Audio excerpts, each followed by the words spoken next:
Coming up. Most successful pop artists of the 21st century. Do you feel like that coming up here? How to be a pop star. Ed Sheeran style. It's not something that you learn in a classroom. Inside the secret music factory. Quite fun, isn't it? And they're full, Ed. Where his hits are made. That's kind of the new gold record measure of success now. Well, you've got a lot of them. That's next on 60 Minutes. As a singer, Ed Sheeran's career stats are extraordinary. 14 #1 hits, billions of streams of his music, hundreds of millions of records sold, packed out arena concerts whenever he tours. But equally impressive is the ease with which he can write songs. For many performers, this is the hardest part of the business. Not for Ed, though. In the last 2 decades, the now 34-year-old has penned close to 3,500 of them. And guess what? There's more on the way. Of all the things Ed Sheeran's done, this will be a first. Incredibly, he's never before played in front of his home crowd in the sleepy English town of Ipswich. And in anticipation, tens of thousands have turned out to cheer on their favourite and most famous son, the singer-songwriter made good. Yeah, I am excited. Ed Sheeran's a household name the world over, but despite all his success, he is undeniably humble. You are unquestionably one of the greatest and most successful pop artists of the 21st century. Do you feel like that coming up here? Yeah, that's it. I think that's it, yeah. How about you? Do you feel like one of the pop artists from the 21st century right now? No, I feel like I'm walking with one though. Well, good luck up there.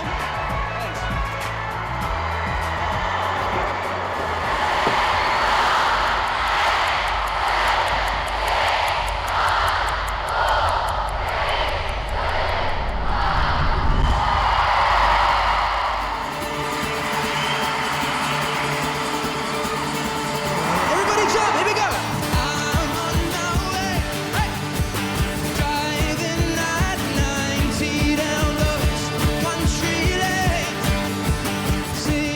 Getting up on stage being a success, how important is that to you? Well, everyone likes to be liked, don't they? I think everyone has an element of wanting to be liked. Like when I walked in today, were you like, I hope we get on? Of course. Yeah, same here. I think it's normal to have that feeling. So multiply that by like 50 billion. And that's being a musician when you release a song. You're just like, I hope everyone likes this song. I'm in love with the shape of you. We push and pull like a magnet do. Ed has had plenty of likes. For the past 15 years, he's been the ultimate writer and balladeer of the modern-day love song.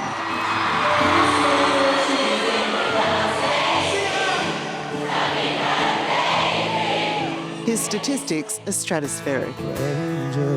Extraordinary record sales. I found a love for me. Sold out stadiums around the world.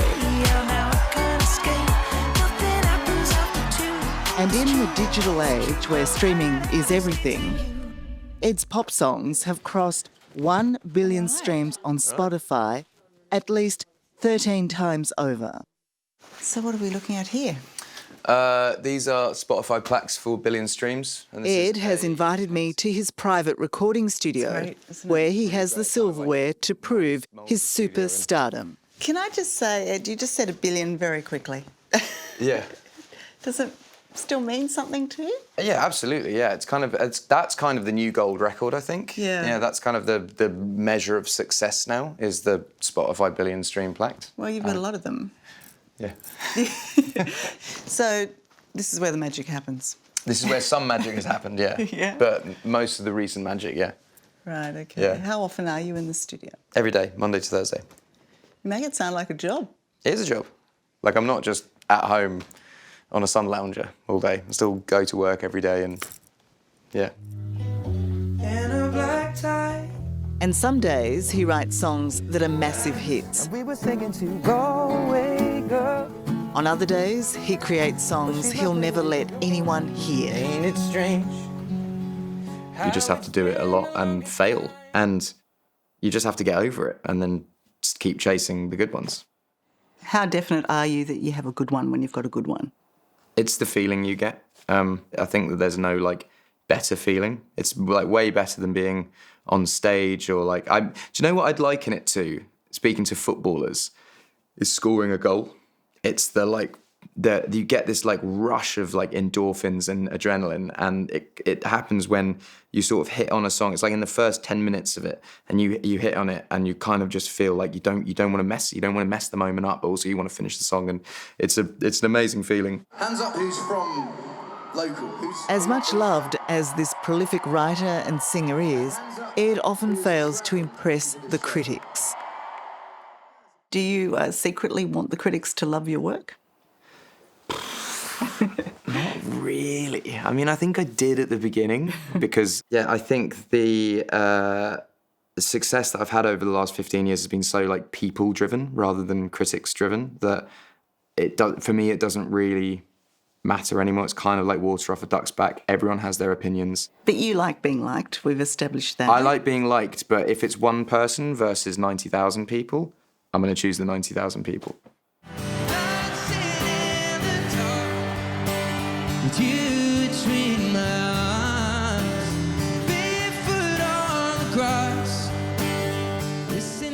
When did you work out this would be your career? When I was about 11, I think, I was like, this is what I love doing. And it was also the only thing that I'd kind of excelled in any capacity. There are certain jobs that you don't have to have qualifications for. And being a musician is one of them. Like, it's not something that you learn in a classroom. Probably like interviewing, to be honest. I mean, like, you can't learn people's body language in a classroom, can you? You have to do this over and over again to learn how to do it. Yeah, I'm not sure quite how to read your body language. Right. If I had to characterise it, I don't know. Yeah. Can you characterise mine? No, I think you look very prepared. Good. Yeah. Thank you. Turning the spotlight back on the star, his education came from the streets of London. At just 15, Ed left home for the big city to busk and beg for a chance. His only plan was to work as hard as he could, knowing he was often judged to be the least likely to succeed. And I think that's what's grated people about me as a artist, because I think I am quite normal and ordinary blokish, look like your brother who works in a pizza shop thing. And I think people can't quantify or explain the success because they're like, well, it's just, and I think that that's the point around it. There is no doubt Ed Sheeran is no ordinary bloke, and he leads an extraordinary life. But as you'll see, his global success comes at a terrifying personal cost. It's things that people don't really even like take into account, like kidnap threats and shit like that. It's way more sinister than just fans turning up and wanting selfies.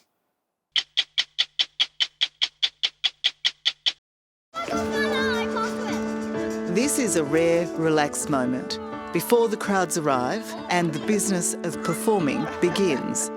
Global pop sensation Ed Sheeran reflects on why playing to a home crowd in Ipswich in northeast England is so important to him. Coming home and doing this, it means more than just doing a big gig. It unites the county, and it's where I live, and it's where I've grown up pretty much all of my life, 30 years of my life, and it's where my wife's from, where my kids are from, where my family lives, where my friends live. So it's a real homecoming. You'd think playing at home would be easy, but the timing of this concert all came down to the turf at this football stadium turned concert venue. Ed had to become a shareholder of the football club before he could even get a look in.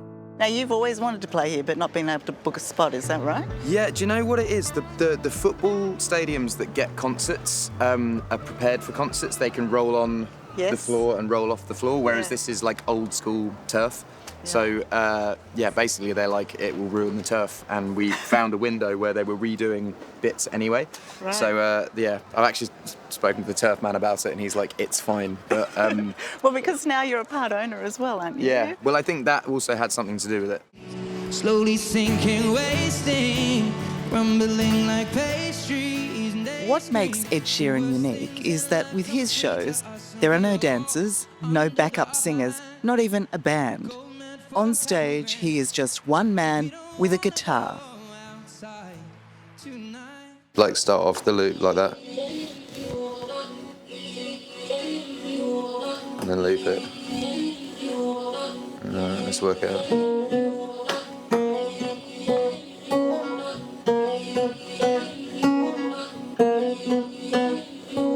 And then you would do like a beat, like.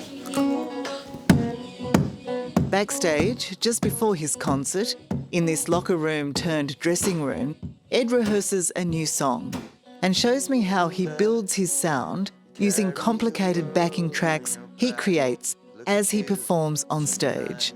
To most musicians, it's an incredibly dicey thing to do. Your eyes exploding like fireworks in the sky. Yeah, and then pushing on your body while you're pushing on me. I meant to tune the guitar bit down, but I didn't. But anyway, it all loops. Anyway. Okay, so you're saying they're, all loops, but they're kind of critical to the whole show, aren't they? Yeah. Yeah, I'd say without this, the show doesn't really happen. I'd say it makes the show what it is. Yeah. And when it goes wrong? When it goes wrong, I think that's actually fun. There's an element of chaos about this, which I like. It's no two shows are the same. Even if you play the same songs, they're not exactly the same performance just because it's all made from scratch. So it could be a little bit out of time, or it could be a little bit faster, or you could miss a bit here, or like it all happens in the moment, and whatever is.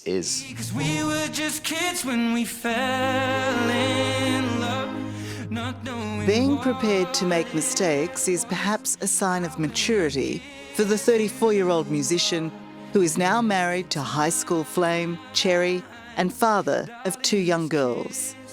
How life has changed. 10 years ago when I played Wembley, we were out all night, and then we did it again, and then we were out all night, and then we did it again. And then, so it's a bit more, I'm more sensible now. I literally came from my mate's son's 2nd birthday that all my mates are at to come here. I don't know, it's a bit You had more, a 2-year-old's birthday party this morning yeah, after a concert last night. yeah. Yeah, was he's my wife's godson though, so you can't be like, I'm not gonna go. Yeah, we love them. They might have given you a leave pass. Nah, I wouldn't want to. And I have kids, I was up anyway. Like, yeah. To Daddy, that's so cute. Yeah. Clearly they're always close to you, always with you. And Yeah, I mean, they're here most days. This will be like where we come after school, yeah. as normal a life as he'd like to lead, his superstardom means Ed never will, and nor will his family, despite his best efforts. You've historically been very protective of your children's images. How's that going? It's a constant conversation of if anyone takes a picture of my kids, I go up and have the conversation and go, please, can you delete it? Like, we don't have their images everywhere, and I'd really appreciate that. And do most people do that? Do they abide? No, I've had some real arguments before. Really? Yeah, real arguments. Because I just, it should, like, I'm fine with taking pictures, like, anytime, I'm fine with it. But I don't know, I just think it's weird with a 4-year-old and a 3-year-old. Hello.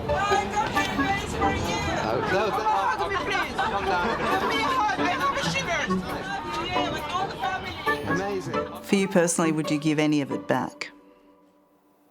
I think it doesn't work like that. I think to be within the public sphere, you have to take it all, the good and the bad. And I think that's kind of the unofficial handshake. But I think I would definitely want a more normal life for my kids in terms of going, like, I've never taken them to a zoo, for instance. Like, I would love to take them to a zoo. They've been to zoos, but just not with me. But, like, yeah, I'd love to do that sort of stuff. Push them in a park in London without wearing a ski mask.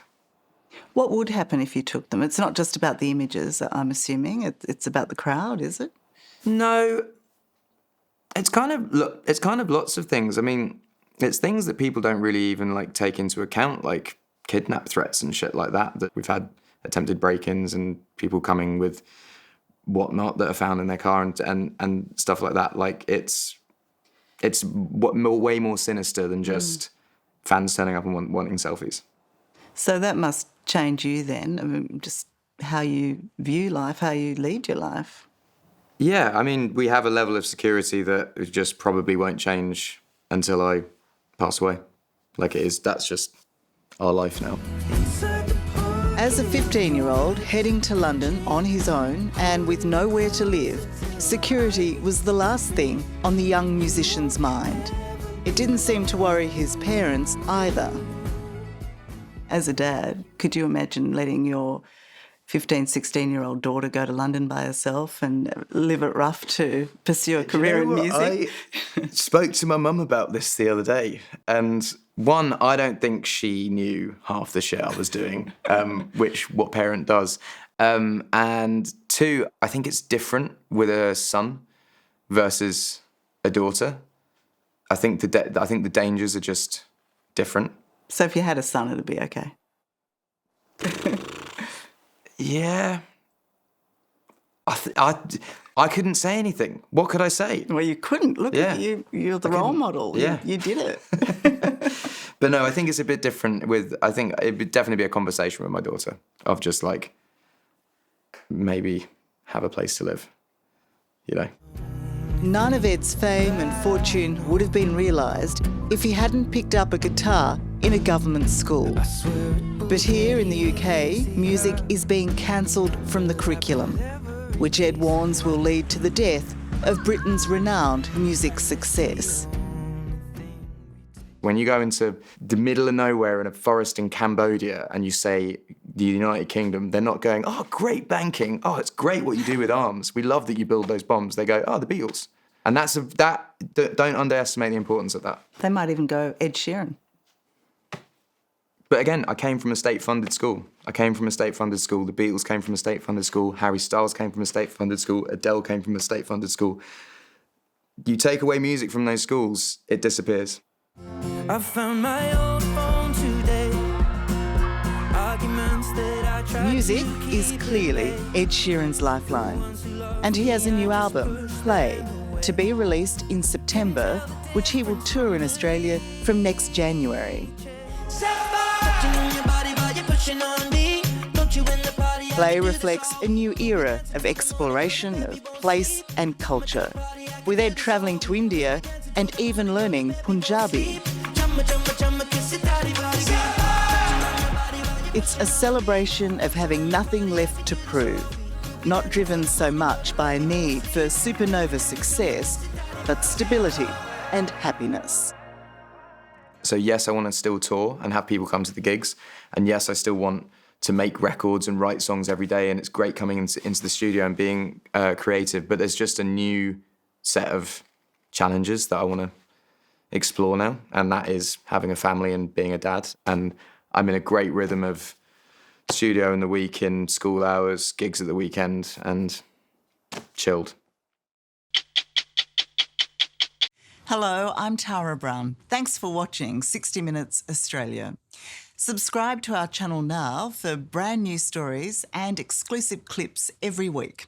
And don't miss out on our extra minute segments and full episodes of 60 Minutes on 9now.com.au and the 9Now app.